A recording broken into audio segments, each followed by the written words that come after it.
Hold up.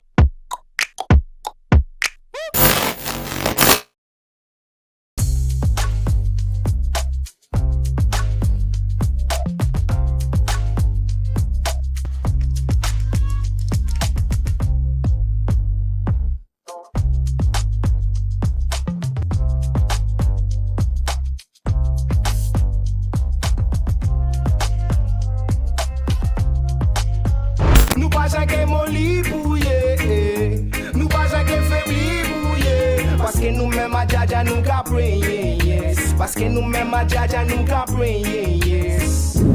Celle qui revient le plus souvent, tu sais, c'est mon enfance à Mirza, La Tour. En fait, c'est là que tout a commencé musicalement parlant, tu comprends? Et moi, en fait, pour pouvoir garder cet équilibre, souvent, je me reprojette lorsque j'étais plus jeune. Comme ça me permet de revoir, tu sais, le mec qui était insoucieux, inconscient, tu sais, qui avait peur de rien. Je dis pas qu'aujourd'hui, j'ai peur de certaines choses, mais lorsque tu grandis, en fait, tu es un peu plus raisonné, tu comprends? Et ce petit jeune-là, j'aime bien aller le revoir, tu sais, dans le passé pour pouvoir me rappeler qui j'étais, ce que je fais maintenant et le parcours que j'ai accompli, quoi, entre autres. Je peux remercier mon frère par rapport à ça, parce que c'est lui qui m'a fait écouter les premiers vinyles, tu sais, HIP, HOP, à l'époque, tu sais, les premiers breaks, tout ça. Papa, il avait son platine, tu sais, sa platine vinyle à la maison, on s'amusait à se faire des scratchs, on s'amusait, tu sais, à se prendre pour des DJ, quoi. Et après, il est venu à l'adolescence, tu sais, cette influence reggae, quoi, en gros. Même si le hip-hop, c'est quelque chose qui m'a toujours fasciné, mais le reggae dancehall, pour moi, c'était plus proche de ma culture que le hip-hop. Tu vois que le reggae dancehall, ça ressemble à... La Guyane ressemble d'une certaine manière à la Jamaïque, c'est avec la verdure, avec le style, le flow et tout. Donc, moi, je me suis beaucoup plus reconnu dans le reggae dancehall. Donc, à l'adolescence, j'ai plongé dedans. Et celui qui m'a fait vraiment découvrir la discographie reggae dancehall, les foundations, c'est mon défunt oncle Henri Mazia.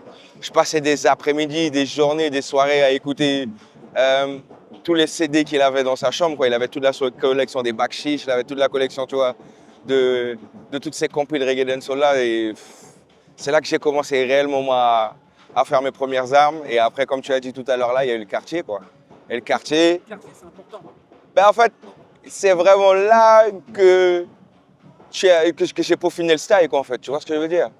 Être entouré par les frères de la cité, par les cousins, par les amis, c'est ce qui, moi, m'a donné l'envie, la motivation de continuer parce qu'en fait, je représentais le quartier, tu comprends? J'étais un petit peu la petite mascotte de Mirza, donc moi, c'était une fierté de représenter le quartier et je me suis pris au jeu. Jusqu'à ce que je me suis dit, ben, représenter le quartier, c'est pas assez. Il faut que je représente maintenant mon pays, t'as capté? À quel moment on se dit, ouais, c'est pas suffisant? À quel moment, lorsqu'on commence à chanter dans le quartier avec les potes et qu'on se dit, ok, je prends ça au sérieux? À quel moment tu as pris ça vraiment au sérieux? Dès que j'ai quitté la Guyane, tu comprends? J'ai quitté la Guyane précipitamment, c'est-à-dire, moi je me rappelle, papa, lui, il disait, bon, lorsque tu auras 18 ans, tu feras ce que tu as à faire. Et moi, j'ai pris ça à la lettre, quoi. En lettres. 18 ans, j'ai pris mon billet, je me rappelle, je travaillais au McDo, au rond-point de Mirza, mon premier job. Et c'est comme ça que j'ai acheté mon billet. Une fois que j'ai acheté mon billet, après, je me suis barré à Paris, tu vois? T'es parti comme ça d'abord? Ouais, je suis barré direct. Ouais. Je savais pas forcément où j'allais dormir. Je suis arrivé chez un pote la première semaine, 2, 3 semaines, et après, tu connais le schmilblick. Au bout de 3 semaines, ça commence à se passer bizarrement. Tu as l'impression que tu gênes les gens chez eux, et puis, bah, entre galère, mais ces galères-là, en fait, ont forgé mon caractère, ont forgé mon tempérament, m'ont donné du crédit dans mes lyrics, m'ont donné des choses à écrire. Donc, le fait d'être confronté à ça, tu te dis, hé, gars, frère, même si je galère, j'ai pas envie de retourner au pays en galérien, tu comprends? J'ai pas fait tout ça de sacrifice, tout ça Ça a été d'effort un à échec pour l'extérieur. toi de rentrer au pays? Ouais, je pense à cette époque-là, ouais. Je pense que ça a été un échec pour moi d'avoir sacrifié tout ça de choses et de n'avoir rien fait là-bas, quoi. Tu vois ce que je veux dire? Pour moi, il était important quand même de construire l'homme que je devenais. Et la musique m'a permis de faire ça. Et la musique même m'a dépassé mes espérances, quoi. Tu vois, parce que moi, je ne m'attendais pas à devenir une icône, tu comprends? Moi, j'étais le jeune du quartier insouciant qui faisait la musique. Et du jour au lendemain, ben, je suis projeté à devoir représenter quelque chose de plus grand que moi, quoi. Donc, il fallait avoir la tête sur les épaules. Il fallait assumer le job aussi. Parce que c'est pas évident de dire que tu es le porte-drapeau du pays, tu comprends? Ça nous rapportait ça, on vient, on se dit, ok, on sort de Guyane, on commençait à voir l'esprit Yana 973, on commence à l'imposer parce que les cousins martiniquais et guadeloupéens avaient déjà fait ça avant nous. Et surtout à l'époque, quand je suis rentré à Paris, les années 2000, c'était la grosse époque de l'affirmation, tu comprends? Ouais. Tout le monde avait leur t-shirt avec la carte de la Guyane, de Martinique, Guadeloupe. Tu vois, des 971, 972, 973 partout. C'est l'époque des baggy, tu vois ce que je veux dire? Et c'était marrant parce que aujourd'hui, tu sais, on est dans une vision où on veut unir. C'était l'affirmation en fait de ce qu'on était en gros. Et le fait d'être dans ce microcosme avec tous ces gens de l'extérieur, tu sais, qui sont fiers de leur communauté, fiers de leur patrie, de leur origine, ben moi-même, ça m'a poussé d'être même encore plus chauvin qu'eux. Tu vois ce que je veux dire? Surtout, tu connais, nous les Guyanais. On a toujours ce côté-là, frère, où... On veut représenter fort. Ouais, tu vois ce que je veux dire? Et moi, c'était ça dans ma tête, tu vois. Je me suis dit, bon, ok, les gars, c'est pas parce que je suis petit, mais j'ai la niaque, quoi, en gros. Ouais. Donc, moi, il n'y a pas eu que moi, parce qu'il y a eu Damaniac, il y a eu King Totoman, il y a eu toute cette équipe-là de Guyanais parisiens qui essaient de créer un mouvement. Et c'est le fait d'avoir fédéré entre nous qui nous a permis, en fait, de trouver chacun d'entre nous, en fait, notre trajectoire et notre cheminement. Ressens ma douleur, ressens cette peine qui a bouleversé mon cœur, ressens ma haine et ma rancœur, culpabilise et que ta peine fasse mon bonheur. Pleure et ressens ma douleur, ressens cette peine qui a bouleversé mon cœur, ressens ma haine et ma rancœur, culpabilise et que ta peine fasse mon bonheur. Le motostyle, ça a vraiment été le déclic en Angleterre. En Angleterre, j'étais vraiment, comme on dit, dans le mimi-souk avec les Jamaïcains. Je mangeais, je buvais, je faisais tout ce qu'il y avait de Jamaïcain pendant cette période-là, tu comprends? Et l'expérience était beaucoup plus parlante que Paris parce que, tu sais, tu arrives dans un pays où tu ne parles pas la langue des gens, donc tu ne connais pas les gens. Ouais. Donc il faut encore 2 fois plus t'affirmer, quoi. En fait, tu te retrouves dans la peau de ce que les gens vivent en tant qu'immigrés, quoi, en gros.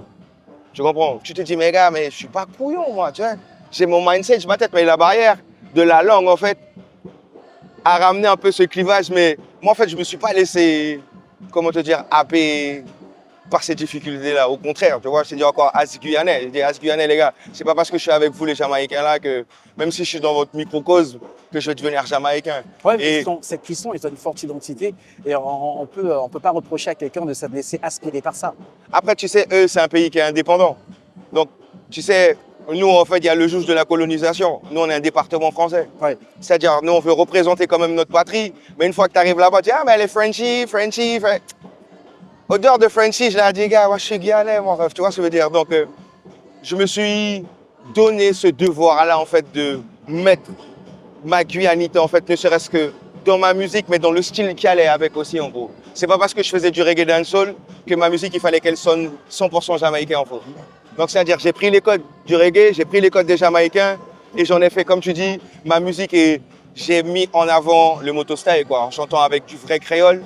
Même si je pouvais langue, on va dire, aujourd'hui, il y a le créole, il est mélangé avec portugais, anglais, français, toutes les langues. En fait, c'est l'évolution, en fait, de notre langage. Tu comprends, avec la migration des peuples qu'il y a eu en Guyane. Donc, c'est normal que notre créole, tu vois, il est un peu particulier. Ouais, qu'il a évolué. C'est normal aussi qu'il a évolué. Parce que regarde, quand tu regardes en Guyane, il y a un mélange de tout, franchement. On va pas se mentir, en fait. Plein de communautés. Tu sais, les gens vont dire, ouais, nous les créoles, mais même les créoles, maintenant, on est en minorité, maintenant. Tu comprends? Maintenant, tu as les Haïtiens, tu as les Georgetouniens, tu as les Surinamiens, tu as les Péruviens, tu as les Chiliens. Chez nous, en Guyane, il y a de tout, mon rêve, tu vois. Et tu peux pas passer à côté de ça. Parce que si tu passes à côté de ça, tu passes à côté de tout, en fait. Et moi, en fait, le fait de voir cette mixité, mais je me suis dit, même dans ma musique, mais je vais mettre du zouk, je vais mettre des sonorités locales, je vais mettre un petit peu de portugais, je vais mettre un petit peu de créole haïtien, parce qu'en fait, ça fait partie de notre culture, ça fait partie de notre patrimoine, en fait. Est-ce qu'au début, quand on arrive en France, on a du mal à montrer, aussi talentueux qu'on puisse être, qu'on vient de Guyane, on fait du gros son, parce qu'autour de nous, tout est structuré. Les gens ont déjà créé leur propre filière pour eux, la filière antillaise, Martinique, Guadeloupe. Les Jamaïcains, ils ouvraient le chemin. Les Africains, eux, arrivaient de l'autre côté. Mais quand on sort de Guyane, on va se connecter avec qui pour pouvoir exister musicalement? Bah avec tout le monde, hein, François. Avec tout le monde. Hein. Et moi, personnellement, il était important pour m'ouvrir l'esprit de ne pas rester qu'avec des Guyanais. Parce que j'avais compris déjà, comme tu disais, en fait, que le réseau, il est avec les gens de l'extérieur, en fait. Donc moi, je me suis donné encore cette mission-là de faire mon trou parmi tous ces gens-là et de leur montrer avec nous, les Guyanais, on était encore plus talentueux que ce qu'ils pouvaient penser. Et tu te rends compte, en vérité, que dans le microcosme musical francophone, frérot, que ce soit dans le reggae dancehall que dans le hip-hop, tous les mecs qui touchent musique, qui touchent sang, c'est des Guyanais, frérot. Ouais. Tu comprends? J'en parlais avec Two Face, C'est des Guyanais. j'en parlais avec Maxi. Ben, en parlant de Two Face, lui, il a mixé l'album de GDB. Tu comprends? Chadnis, lui, il était sur le concert de Joey Filet, c'est lui qui faisait la façade. Tu as Joachim Mike, lui, c'est l'ingénieur de l'année, deuxième ingénieur du son de l'année, en fait. Tu comprends? C'est-à-dire que il y a beaucoup de Guyanais à l'extérieur, mais tu sais, nous, on est des gars. Moi, le fait d'être chanteur, ça m'a permis en fait d'avoir plus de visibilité. Mais il y a beaucoup de Guyanais dans l'ombre qui font du travail excellent. Mais ce qui me touche, c'est que, tu sais, au pays, on a un petit peu cette complexité-là, tu vois, de se dire, bon, nos frangins, ils sont partis là-bas. Je sais pas, tu sais, moi, je me rappelle, tu sais, quand on était petits, quand tu vois les mecs venaient de France, on avait un peu tu vois, ce complexe d'infériorité parce que le frérot, il venait de Paris, quoi. Il voit des choses qu'on ne voit pas. Et ça, pour certaines personnes, tu sais, ça a créé un clivage, alors qu'en vérité, c'est avec ces frangins-là, tu vois. On aurait dû apprendre. Tu comprends? Parce qu'ils ont le savoir, c'est pas le fait d'être des égoïstes ou quoi que ce soit, en fait. C'est-à-dire, la vie leur a donné l'opportunité de voyager, de découvrir autre chose, et ça a un peu fait évoluer leur mentalité, tu comprends? C'est pas que tu as changé, mais c'est que tu as voyagé, tu as vu autre chose, et tu sais que dans le monde, il y a des codes qui se font autre part, et que, tu vois, c'est comme ça la vie, en fait. Prendre ces codes-là. Mon premier gros burger, c'est nous pas chaque Molikoué. Ouais. Non. Nous pas chaque Molikoué, c'est le deuxième. Autant pour moi. Nous, j'ai fait bon chemin. Déjà fait bon chemin. Ouais. Mais tu sais quoi? Souvent, on associe les deux. Lorsqu'on va en soirée, il n'y a pas un qui est joué sans l'autre. Nous, j'ai fait bon chemin. Nous, pas Jacques et Molly. Ce sont deux chansons qui sont très, très profondes au niveau des paroles, qui nous racontent parce que même quand tu viens de l'extérieur, tu ne ressens pas ça comme un Guyanais. Ça nous parle. C'est un truc du Guyanais. Tu sais, j'ai eu la chance que l'univers puisse me donner des classiques. Comme j'aime dire. Il y a différence entre classique et hit. Ouais. Le hit, classique, il meurt jamais. tu comprends? Le classique, il reste toujours vert toute la Le vie. hit, lui, il va péter à un moment présent et puis après, il va disparaître. Ouais, en après, fait. ça part, ouais. Mais le classique, lui, reste dans la tête des gens. Bob Marley, Michael Jackson, Jimmy Cliff, Alpha Blondie, tous ces artistes-là, tu vois, ils ont fait des classiques, quoi, en fait, qui font que, regarde, moi, je peux me tarer, ok, me la raconter sur le fait que je voyage dans le monde avec 3 classiques à moi. Et pourtant, t'as vu le concert? Ouais. J'ai un répertoire de ouf, Ouais. tu comprends? Mais juste ces 3 morceaux-là, À la fin du concert, lorsque les premières notes, j'ai déjà fait bon chemin ou nous paquet molly, les premières notes, t'as vu comment le public a réagi? Comment toi tu l'as pris sur scène? Parce que toi tu es en haut avec toute l'équipe et t'entends, tu sais, tu connais ta liste, tu sais comment tu vas faire le déroulé de ton concert. et en plus, tu vois, les amis, à un moment stratégique, vers la fin, j'aurais pu Ouais. les mettre au milieu ou. Mais ces morceaux-là, tu peux pas les mettre au milieu. Ouais. Tu comprends, surtout au pays. Parce que c'est les 2 morceaux, moi, qui m'ont fait fédérer avec ma communauté, en gros. Tu comprends? C'est Et important justement de faire des sons qui puissent revenir au Guyanais pour dire oh je vous ai pas oublié, on est ensemble. même mon concert, le concert, comment je l'ai emmené, j'ai pas juste voulu faire un concert pour pouvoir faire un concert. J'ai vraiment voulu partager avec la Guyane ce que la Guyane m'a redonné. Tu comprends? Grâce à la musique, j'ai voyagé dans des contrées du pays que je connaissais même pas en fait, de mon adolescence de ma jeunesse jusqu'à mon adolescence.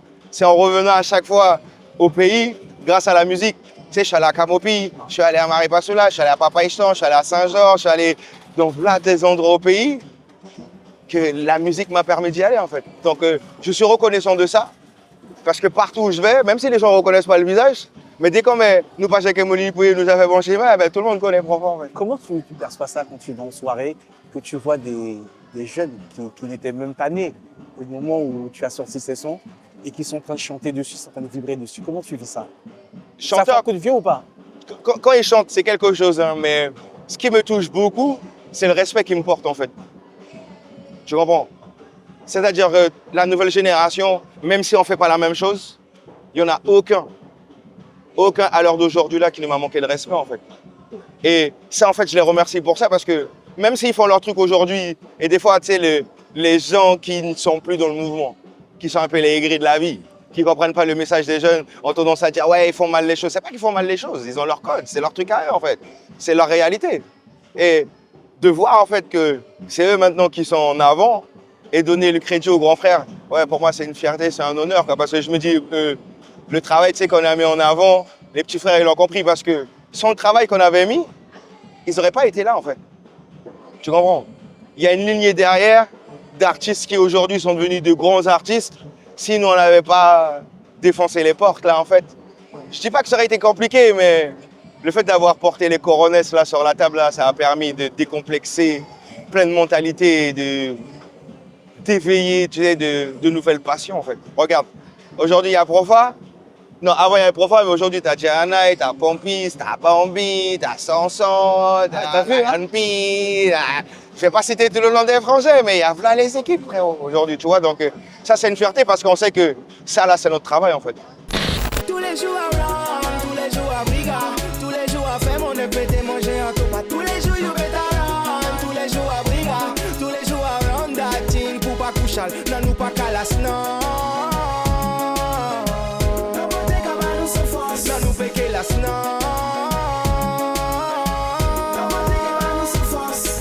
En fait, tu sais, des fois la vie, elle change de programme en fait. Ouais. Même si toi t'es fixé sur quelque chose, elle te rappelle et te dit eh, vous êtes rien. J'ai un autre chemin pour toi. Tu comprends? Ouais. Donc c'est-à-dire moi, indépendamment de ma volonté, je me suis retrouvé dans des situations de vie, il fallait que je gère autre chose en fait.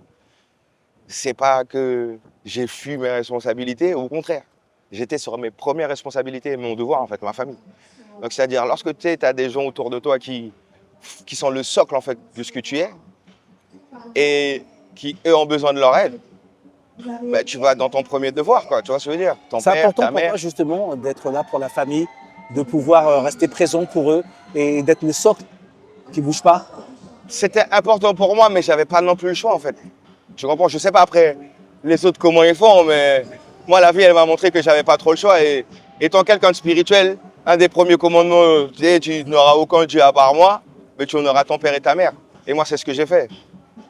Sans rentrer dans les religions ou quoi que ce soit, mais de la même manière que pour moi Dieu c'était une importance logique, ben, s'occuper de mes parents à ce moment-là, c'était aussi une importance logique quoi, en fait. Et l'univers me l'a bien rendu, puisque je reviens 10 ans après, avec un gros concert, avec une grosse com, avec... En fait, je suis arrivé sur les gens comme... Tu sais, c'est quand tu te réveilles le matin, tu sais, il n'y a rien devant chez toi. Tu te réveilles le matin et puis après, tu vois, il y a un gros humeur devant ta maison qui apparaît, tu sais, avec des grosses basses. Ouais. Et tu te dis, mais comment il a fait pour arriver là? Ben, en fait, c'est ce qui s'est passé, en fait, Ouais. là, actuellement. C'est-à-dire, on leur a montré que, comme tu dis, que l'artistique va au-delà, en fait, de mes envies propres, en gros. T'as senti le temps passer? De ouf, tu vois, regarde, j'ai pris un peu de poids, Ça j'ai va. des enfants, Ça va encore. il y a un peu de rides qui arrivent, les petits poils blancs. Bon, tu vois pas trop les poils blancs parce que je fais les dégradés souvent, mais si, tu sens que même physiquement, tu sais, on n'a plus 20 ans, on n'a plus 30 ans. Et que le temps passe et qu'il faut quand même s'entretenir. Et tu vois, là, pour le concert, là, ils ont vu que Profa, il était là toujours. Parce que 3 heures de show, non, même ça, on a fait 3h30 de show. 3h30. 3h30 de show. 3h30. Et il n'y avait pas d'autotune, il n'y avait pas de voix cassée, il n'y avait pas de... Donc, ouais, pendant 4 mois avant le concert, là, je suis allé chez le kiné, t'as capté? Je suis allé chez le kiné, j'ai fait mes séances de sport, il m'a fait du sale. En plus, je suis parti le voir pour lui dire, écoute, c'est moi qui viens te voir, donc rappelle-moi que c'est moi qui te paye et c'est moi qui t'ai demandé de me faire du sale. Donc à chaque fois que je venais, il me faisait le sale qu'il y avait à faire et le travail a porté ses fruits, quoi, en fait. C'est-à-dire même les gens, après le concert, sont venus me féliciter par rapport à la performance, quoi. De dire, hey gars, on s'attendait pas à te voir tenir 3 heures de show comme ça, quoi. Ouais, ça tient la route. Ouais, de ouf. C'est Et quoi il y en a- l'héritage de Profa finalement? Ben, l'héritage de Profa, c'est ce moto style-là, en fait. Comme on disait tout à l'heure, toute cette nouvelle génération qui, aujourd'hui, a le vent en poupe, je peux me tarer de me dire que c'est un héritage, en fait. Tu comprends? C'est-à-dire, même si on ne fait pas le même cheminement, même si on ne fait pas exactement on n'a pas les mêmes messages, mais tous ces petits frères-là, en fait, sans le travail, sans la naissance de ce que nous, en fait, on a créé derrière, tu comprends? Tous les anciens qui étaient là avant moi, bon, moi, je suis un de ceux, tu sais, qui a mis le moto-style un peu plus haut que certains de mes frères, mais c'est pas moi qui l'ai inventé. J'ai juste repris le concept de chez nous, quoi, en fait. Mais j'ai voulu le rendre noble, j'ai voulu le rendre royal et j'ai voulu le rendre intemporel. Dans 10 ans, Profa, il fera quoi? Ben, là, je suis dans une démarche où j'ai envie de partager ce savoir-là, j'ai envie de partager mon expérience. Donc, déjà, avant le concert, il y a les ateliers d'écriture que j'ai mis en place avec les étudiants de Camopi. Tu as vu, pendant le concert aussi, j'ai travaillé avec les élèves du conservatoire et de l'école de danse. Et en fait, c'est pas anodin de faire ça. Parce qu'en fait, moi, je me vois dans ces jeunes-là en haut. Tu comprends? J'étais aussi petit qu'eux. Et lorsque tu vois, j'ai vu le sourire et la joie, tu sais, des élèves du conservatoire lorsqu'ils sont montés sur scène, ça là, frérot, c'est le plus beau des cadeaux.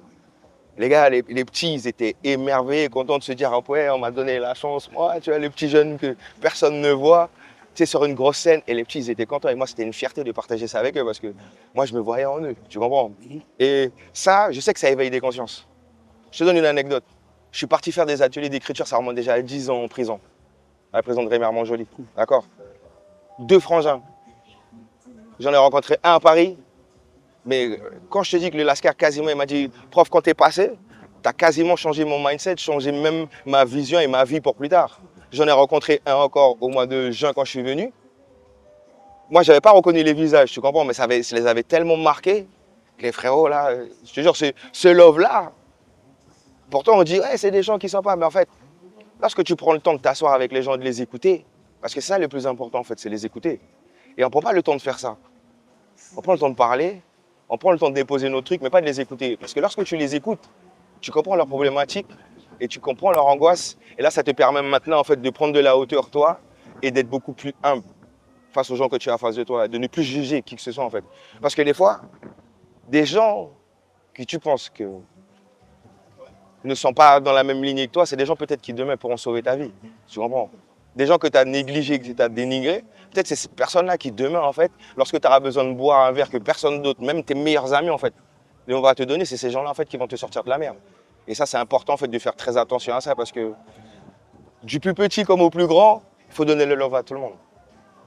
Moi, je ne suis pas là à chercher qu'il soit blanc, noir, chinois, qu'il soit dans ses convictions ou pas. Moi, je vois un être humain devant moi, et je sais que l'univers me rend à chaque fois, en gros.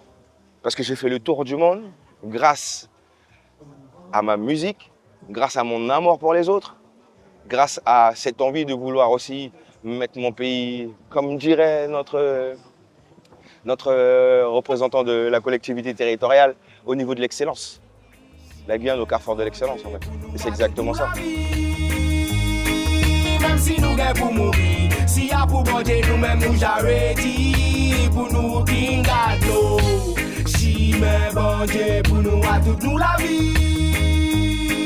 Même si nous gagnons pour mourir, si y a pour manger, nous-mêmes nous j'arrêtis pour nous kingato.